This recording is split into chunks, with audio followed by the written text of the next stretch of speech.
नमस्कार, मैं doctor Latika M Pandey, राजकीय महाविद्यालय केकड़ी से। आज का विषय है जनजातीय परिवार।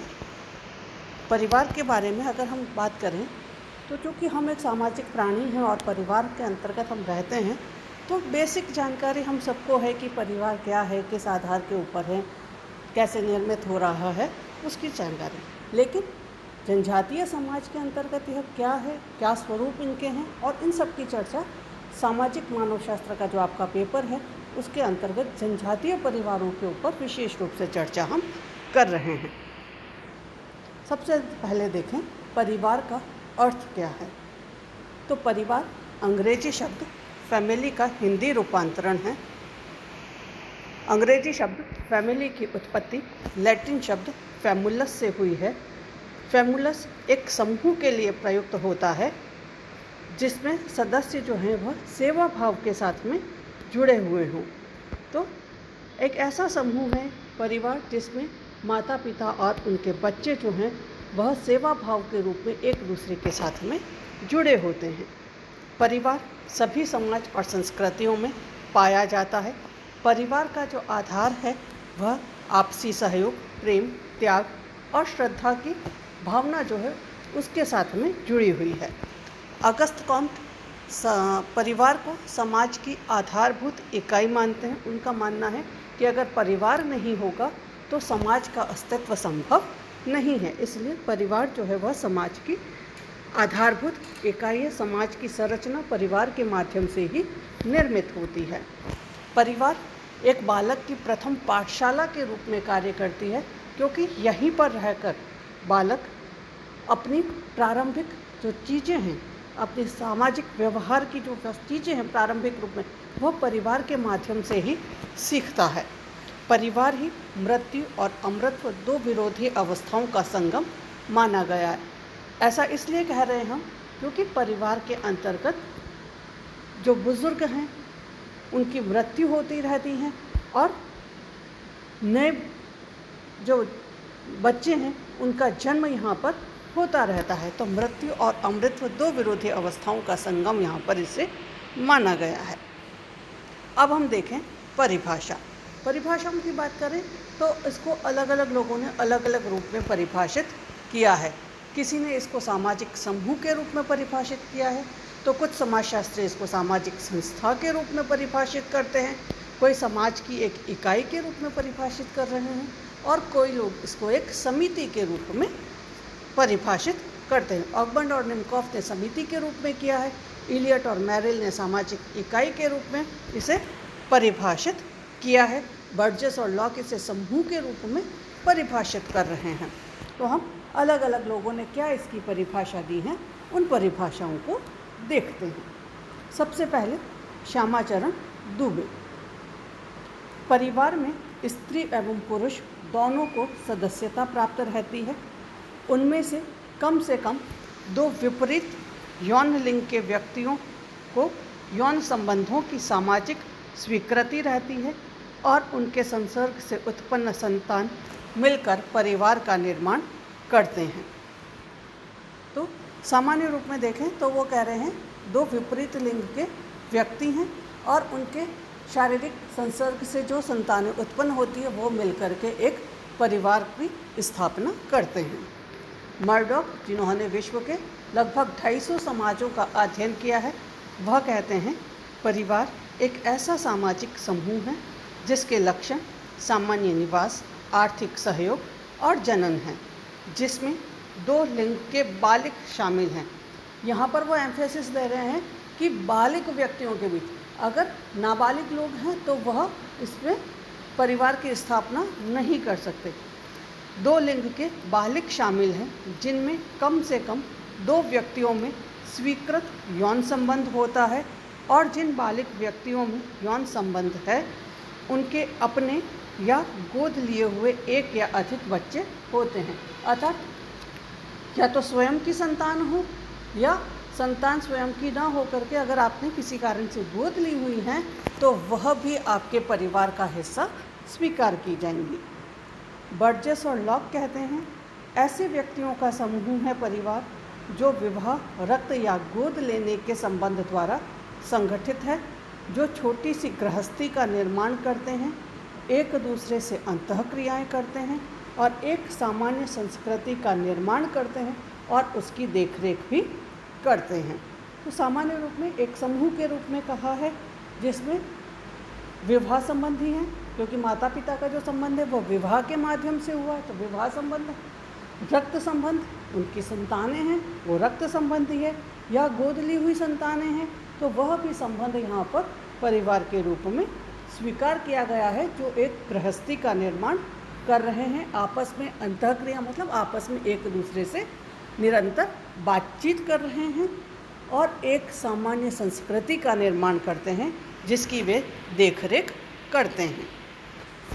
इलियट और मैरिल की बात करें तो वह कहते हैं परिवार को पति पत्नी तथा बच्चों की एक जैविकीय सामाजिक इकाई के रूप में परिभाषित किया जा सकता है। तो इलियट और मैरिल, मैंने आपको कहा था, एक सामाजिक इकाई के रूप में परिवार को परिभाषित करते। अब ये सामाजिक इकाई कैसी है? जैविकीय, क्योंकि शारीरिक या जैविकीय संबंधों से परिवार का विकास होता है, परिवार का निर्माण होता है, इसलिए इसको जैविकीय इकाई उन्होंने कहा है। लूसी मेयर कहते हैं परिवार जैविकीय संबंधों पर आधारित एक सामाजिक समूह है, जिसमें माता पिता और बच्चे रहते हैं। फेयरचाइल्ड की परिभाषा को देखें तो फेयरचाइल्ड परिवार को एक संस्था के रूप में परिभाषित कर रहे हैं। परिवार एक मूलभूत संस्था है, जिसमें एक या अधिक पुरुष एक या अधिक स्त्री के साथ रहते हैं। सामाजिक मान्यता प्राप्त कम या अधिक स्थायी यौन संबंध होते हैं। उसमें सामाजिक मान्यता प्राप्त अधिकारों एवं कर्तव्यों की एक प्रणाली होती है, जिसमें स्त्री पुरुष अपने बच्चों के साथ रहते हैं। अगर परिभाषा को देखें तो परिभाषा आपको क्या बता रही है? एक या अधिक पुरुष का एक या अधिक स्त्री, अर्थात बहुपति विवाह और बहुपत्नी विवाह जो है उसके आधार पर निर्मित परिवार को भी यहाँ पर स्वीकार्य किया गया है, मान्यता दी गई है, क्योंकि उस समाज के अंतर्गत उन्हें मान्यता प्राप्त है। कम या अधिक स्थायी यौन संबंधों की बात की गई है। उसके बाद सामाजिक मान्यता प्राप्त अधिकार और कर्तव्य, परिवार के अंतर्गत माता पिता का बच्चों के प्रति और बच्चों का माता पिता के प्रति अब के क्या अधिकार होंगे, क्या दायित्व हैं, क्या कर्तव्य हैं, वह स्पष्ट देखे जा सकते हैं। और यह वह समूह है जिसके अंतर्गत, वह संस्था है जिसके अंतर्गत माता पिता और उनकी संतानें साथ में निवास करती हैं। तो ये अलग अलग समाजशास्त्रियों के द्वारा परिभाषित परिवार के संदर्भ में हमने देखी हैं परिभाषाएं। अब देखें विशेषताएं। परिवार की अलग अलग विशेषताएं जो हैं वह बताई गई है।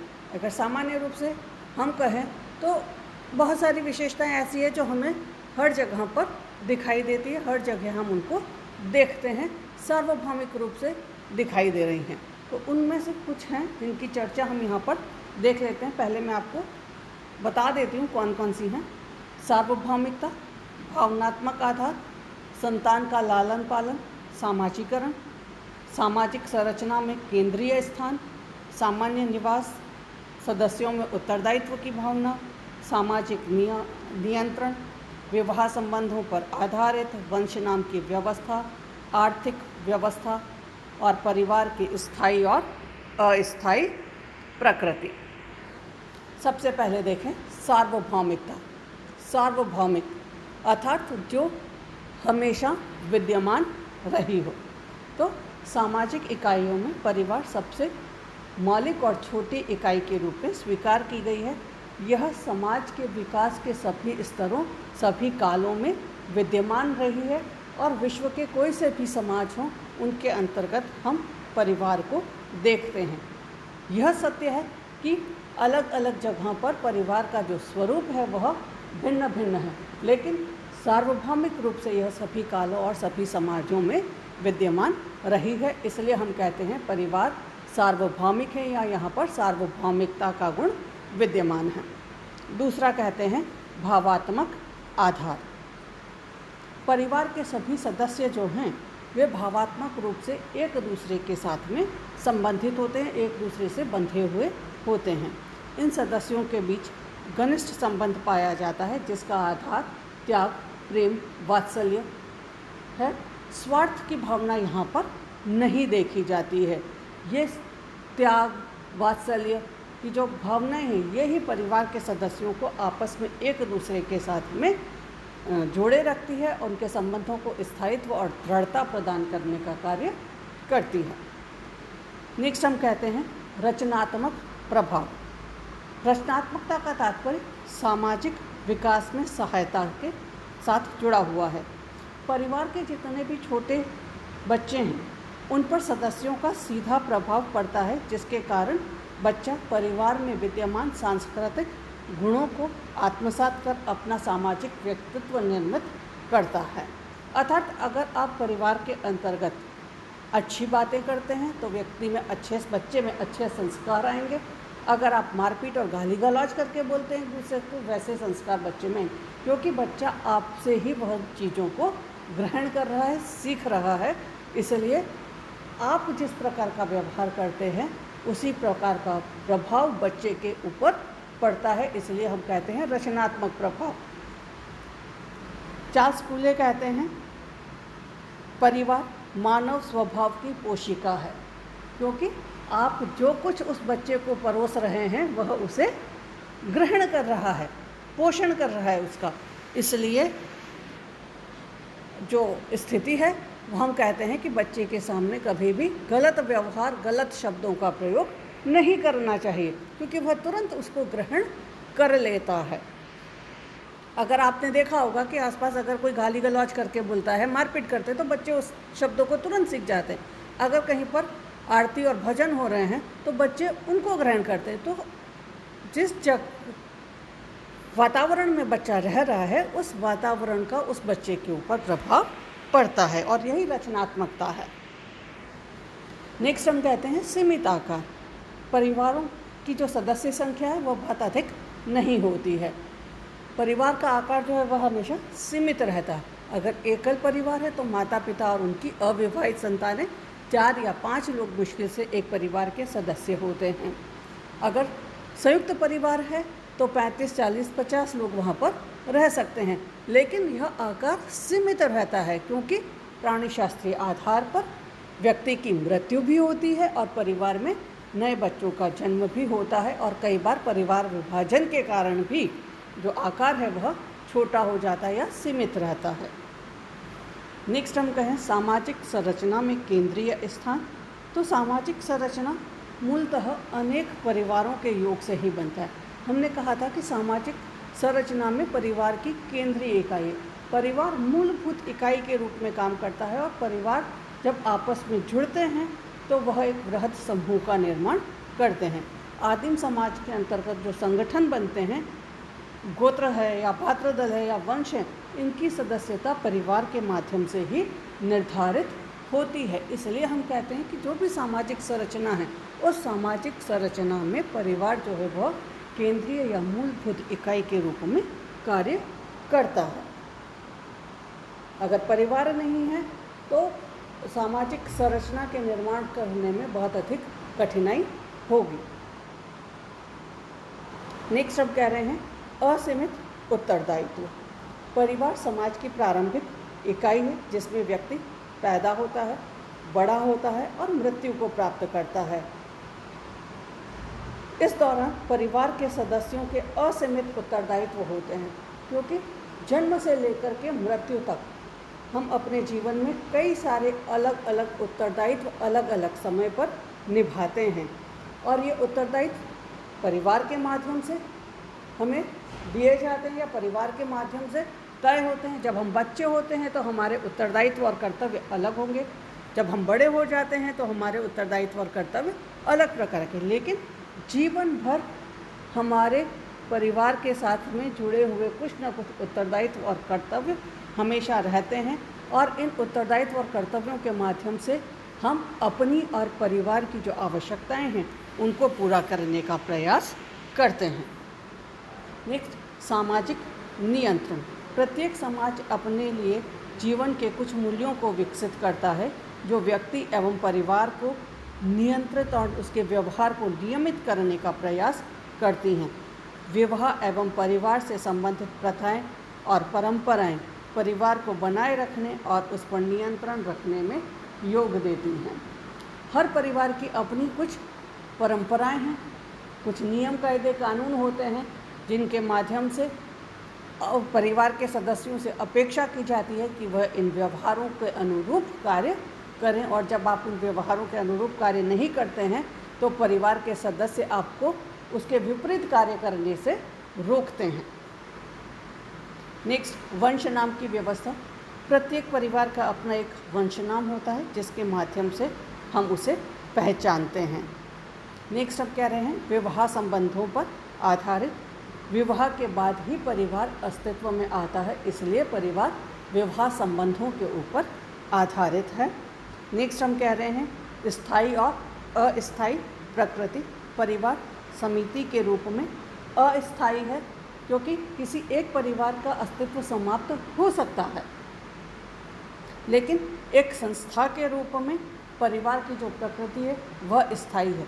संस्था के रूप में परिवार समाप्त नहीं होगा क्योंकि परिवार, हम कह रहे हैं कि बहुत पुराने समय से समाज का जब अस्तित्व आया तब से चला आ रहा है और वर्तमान में भी और भविष्य में भी यह चलता रहेगा। तो समाज की जो परिवार जो है वह संस्था के रूप में स्थायी प्रकृति के साथ में जुड़ा हुआ है। ये तो थी समाज की परिवार की परिभाषा और उसकी विशेषताएं। अगले वीडियो में हम देखेंगे परिवार के कार्य क्या क्या हैं। धन्यवाद।